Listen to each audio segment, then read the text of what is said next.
C'est le mec, j'ai une nouvelle vidéo et un nouveau débrief. Aujourd'hui, débrief ce quart de finale de la Coupe de France entre Lyon et Monaco, c'est parti.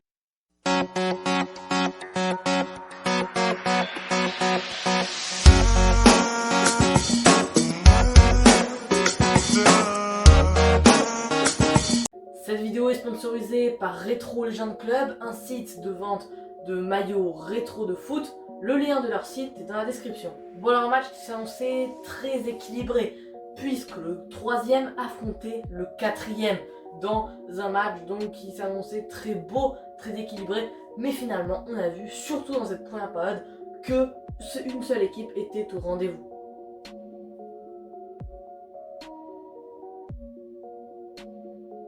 Mais avant que tout commence, on va déjà commencer par énumérer les compositions de ce match. Déjà du côté de Lyon, on avait une défense à 3 donc avec Diomandé, Marcelo et Deschiglio, Dubois en milieu droit, Bard en milieu gauche, Thiago Mendes Cacré pour les deux milieux centraux, Cornet en ailier droit, Depay en ailier gauche et Lucas Paqueta en buteur. Et oui, en effet, le Brésilien ne joue normalement jamais en buteur, mais finalement là, il était bien.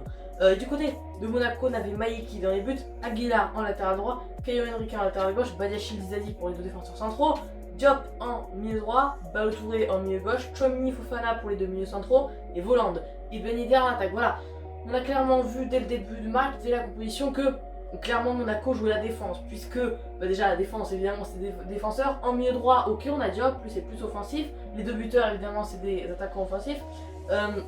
Balotouré en milieu gauche, alors que normalement c'est plus un latéral gauche. Et deux milieux centraux, c'est des milieux centraux assez rugueux et qui sont plus des 6 que des 10 ou des 8 et qui sont là vraiment pour casser le jeu, tout ça, et pour empêcher Lyon d'avancer donc. Et du coup voilà. Maintenant donc on va passer aux enjeux du match. Bah, ils étaient clairs pour les deux équipes. Gagner, même si je pense que honnêtement dans la tête des deux équipes c'est pas la compétition la plus importante de la saison, puisque les deux équipes n'étant pas qualifiées pour une Coupe d'Europe cette année veulent aujourd'hui à présent se qualifier pour la Ligue des Champions. Et la lutte est dure, la lutte est précoce, et qui va se qualifier pour la Ligue des Champions, qui va se qualifier pour la Ligue Europa, on ne le sait pas encore. Mais du coup l'objectif c'était pas de trop se cramer pour donc ce quart de finale de Coupe de France, excusez-moi. Et on a vu, il n'y avait pas une équipe type des deux côtés, même si honnêtement, voilà, ils ont mis une semi-équipe B, on va dire. Donc voilà, parce que voilà, sur le banc de Lyon, on a quand même Oussama Aouar, Toko Ekambi, Anthony Lopez. Voilà, on voit que c'est pas vraiment ça. On a même Bruno Guimaraes et aussi Saint Mimani. Et du côté de Monaco, on a Maripane sur le banc, Jovetic, Martins, Golovin était également sur le banc. Donc voilà, on voit qu'ils ont fait quand même assez tourner. Maintenant, pour le contenu du match, on va passer donc au débrief. Déjà, dès le début du match, les 10 premières minutes, les gars, ça va être très haché. Vraiment, ça va être tellement chiant. Il y a eu 3 cartons jaunes distribués en 7 minutes.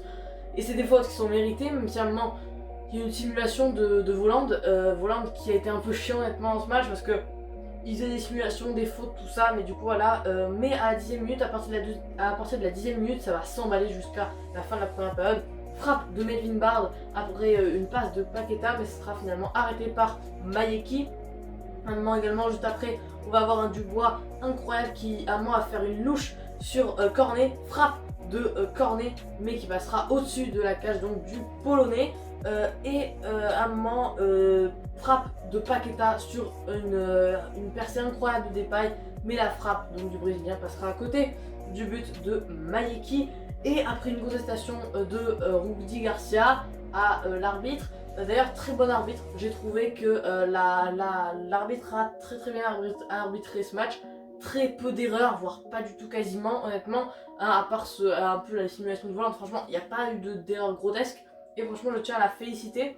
À un moment, donc, Rudy Garcia va contester donc l'arbitre et il se fera exclure pour donc contestation.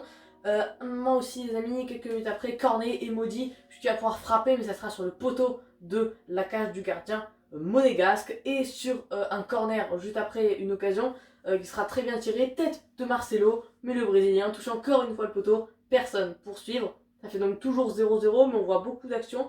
Et les Lyonnais, après 2 poteaux, bah, qu'est-ce qu'ils vont faire? Une barre avec un très bon mouvement de Depay qui la met à Cacré. Reprise superbe du français, mais qui passera donc sur la barre de Maïki. En gros, une période largement méritée, largement dominée des Lyonnais. Et je pense que les Gaunes auraient mérité de marquer un voire deux buts dans cette première période, pardon, tellement ils ont été, comment dire, ils ont été vraiment offensifs, ils ont vraiment été super bons comparés aux Monégasques qui déçoivent beaucoup dans cette première période avec 0 tir à la clé. Et les amis, dès le début de la seconde période, le jeu va être directement chamboulé et on va directement comprendre que la deuxième période ne va pas du tout être comme la première.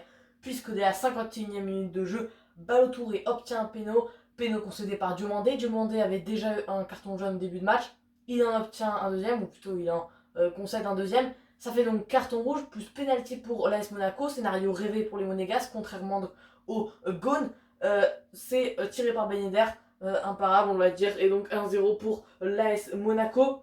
Et les Monégasques vont continuer à pousser, frappe de Ben Yedder, mais ça sera finalement arrêté par Pollersbeck.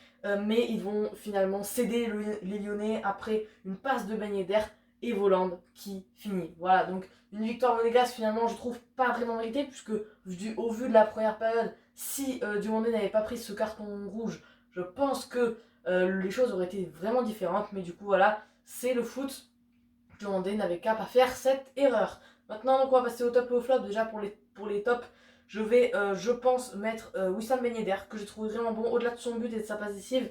J'ai trouvé vraiment bon, il a apporté du plus tout ça à cette équipe, donc je le mets. Dans les tops, qui je vais mettre également, je vais mettre Depay qui était vraiment incroyable sur ce match, vraiment super bon. Dubois, pour moi c'est l'homme du match, clairement, il a été beaucoup trop fort. Et je vais également mettre Maliki, voilà, qui a bien servi. Et du côté des flops, je pense mettre déjà Diomandé, parce que voilà, il s'est pris un rouge et ça a totalement flingué son équipe, on va dire. Et je vais également mettre Maxwell Cornet, que j'ai pas du tout aimé dans ce registre-là. Brezmi, ça va être la fin de cette vidéo. J'espère que vous aura plu. Et les gars, seule chose que je viens de vous dire, c'est salut.